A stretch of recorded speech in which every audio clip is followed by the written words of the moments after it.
Lu pernah gak sih ketemu atau papasan sama orang, tapi baunya nyisa? Bukan bau parfum ya, tapi bau asem atau bau badan. Dan akhirnya lu mikir, kok dia gak sadar ya kalau dia bau? Di video ini, gue akan bahas kenapa hal itu bisa terjadi. Gue mungkin pernah juga gak sadar sama bau badan gue.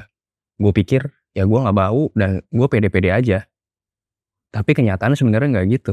Ternyata bau badan gue ganggu. Dan untungnya, ada orang yang berani ngingetin gue. Dan semenjak saat itu akhirnya gue mulai sadar dan memperbaiki diri buat jaga bau badan biar gak ganggu orang lain. Kenapa orang banyak yang gak sadar sama bau badan ya? Ya jawabannya karena hidung kita udah nyerah. Serius. Karena otak kita tuh bisa adaptasi sama bau yang kita cium terus-menerus.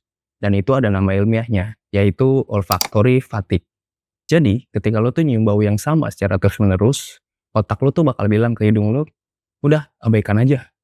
Itu tuh sama kayak lo yang udah sering disakitin, tapi lo tuh masih cinta. Olfactory fatigue itu sendiri adalah kondisi di mana ketika hidung lo tuh berhenti ngerespon bau tertentu karena udah sering terpapar sama bau yang sama. Contohnya nih ya, misalnya lu masuk kamar orang gitu ya, dan lu langsung nyium bau apek gitu. Tapi buat orang itu ya biasa aja, karena dia udah terbiasa. Atau misalnya lu semprot parfum, terus baru 10 menit, kok baunya udah hilang ya? Padahal sebenarnya orang lain yang nyium tuh masih kecium tuh bau parfum. Mekanisme biologisnya tuh gini, hidung kita tuh kan penuh dengan reseptor penciuman. Ketika bau tertentu terdeteksi secara terus-menerus, otak kita tuh bakalan matiin sinyalnya ke hidung, karena udah nggak ada yang sebagai ancaman lagi.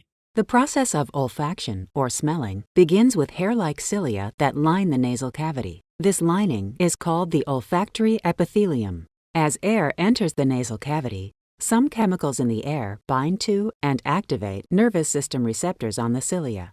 This stimulus sends a signal to the first-order neurons connected to the epithelial cells. The signal is carried by these neurons from the nasal cavity through openings in the ethmoid bone, and then to the olfactory bulbs of the brain. The signals then move from the olfactory bulbs along the olfactory tracts to the olfactory area of the cerebral cortex. Ini tuh mirip kayak lo tuh nggak sadar ada AC dan kipas nyala dari tadi, itu karena otak lo tuh udah mengabaikannya aja. Karena otak kita itu didesain buat fokus terhadap hal baru dan hal penting aja. Bahkan ada studi yang bilang kalau otak kita tuh bisa adaptasi sama bau di sekitar 2-5 menit. Jadi ketika bau badan lu udah default, ya otomatis akan ke-skip. Tapi masalahnya, temen atau orang lain itu kan nggak bisa skip gitu aja. Tapi sebenarnya bau badan itu sumbernya apa sih? Dan kenapa kita bisa bau badan? Bau badan itu biasanya dikorelasiin sama keringat. Tapi fun fact-nya, keringat itu nggak bau. Yang bikin bau adalah ketika keringat kita tuh bercampur dengan bakteri. Dan bakteri ngolah zat itu jadi senyawa yang berbau tajam, ya kayak bau asem. Jadi kalau ketek lu bau itu sebenarnya bukan karena keringetan, tapi karena bakteri berpesta pora tanpa lu sadari. Lah terus bakterinya dari mana? Ya dari kulit. Ya karena kulit kita tuh dipenuhi oleh jutaan bakteri. Mereka itu hidup alami di kulit kita dan nggak berbahaya. Bahkan mereka tuh melindungi kulit kita dari bakteri jahat. Kayak melindungi kulit dari patogen jahat ataupun jaga keseimbangan pH kulit. Tapi misalnya lo lagi berkeringat terus nggak jaga kebersihan, atau misalnya lo lagi stres dan hormon lo naik, bakteri itu bisa ngurai zat dari keringat dan menghasilkan senyawa bau. Dan itulah yang bikin lo jadi bau badan. Nah, masalahnya ketika lo nggak sadar sama bau badan, orang lain yang terdampak itu nggak semuanya berani bilang dan ngingetin lo kalau lo tuh bau badan.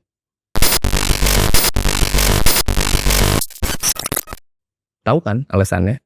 Ya karena ngomongin bau badan itu sensitif. Mereka takut lo tersinggung, takut lo ngejauh, takut hubungan jadi nggak enak. Ya akhirnya mereka diem-diem aja. Mereka tahan tuh. Mereka tuh berpura-pura seakan semuanya baik-baik aja.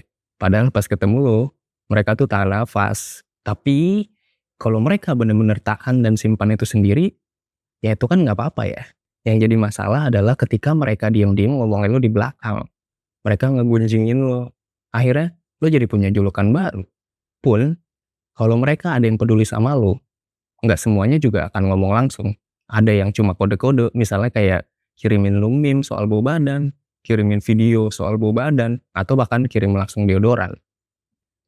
Masalahnya kan nggak semua orang bisa peka ya, bisa sadar gitu.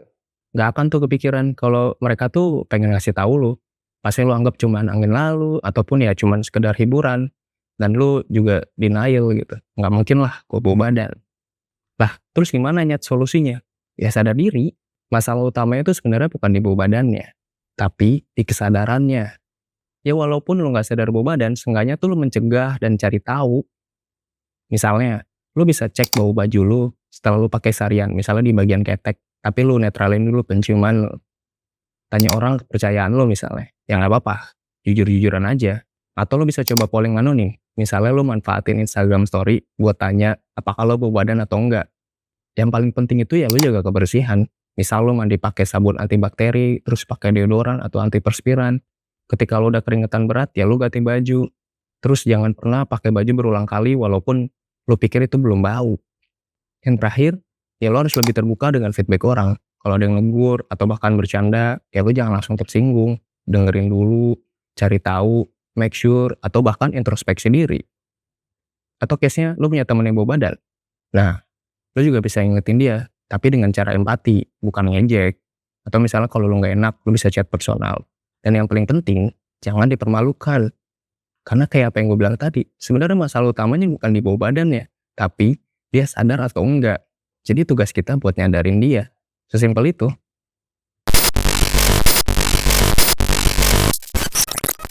Intinya bau badan itu manusiawi. Semua orang tuh berhak punya bau badan.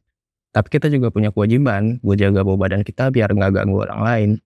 Tapi kalau lu nggak mau denger, lu nggak mau nanya, lu nggak mau berubah, itu yang jadi masalah. Oke, itu aja dari gua. Makasih udah nonton sampai habis. Sampai jumpa di konten Muntahan Otak episode lainnya. Jangan lupa komen, like, share, and subscribe.